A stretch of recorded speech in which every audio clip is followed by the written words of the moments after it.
Siamo nella palestra dell'Istituto Comprensivo Esseneto di Agrigento, dopo circa un anno e mezzo di lavori, di riqualificazione e di sistemazione generale, finalmente la palestra è stata restituita alla scuola e alla collettività.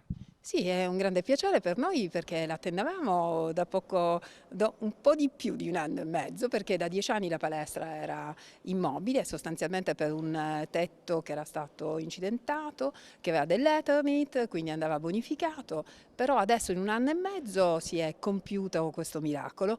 Grazie al fatto che c'è stata una rete importantissima, una rete fatta appunto dell'amministrazione precedente che naturalmente ha attivato il progetto, dell'amministrazione che è attuale, che naturalmente l'ha completato e con la quale abbiamo collaborato in maniera molto intensa per consegnare immediatamente i lavori.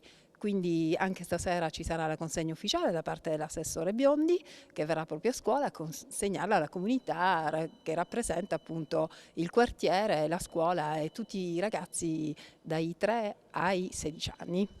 Dopo le fasi del collaudo sarà attrezzata del materiale necessario e quindi i bambini della scuola, gli alunni potranno usufruirne. Sì, qui c'è un interessante progetto, nel senso che lavoriamo con le associazioni sportive. Non abbiamo i fondi per attrezzare la palestra, ma con le associazioni sportive, facendo appunto delle convenzioni di utilizzo permanente sulle 24 ore della palestra, avremo la possibilità, grazie a loro, di attrezzarla. Quindi c'è un giusto rapporto tra il pubblico e il privato.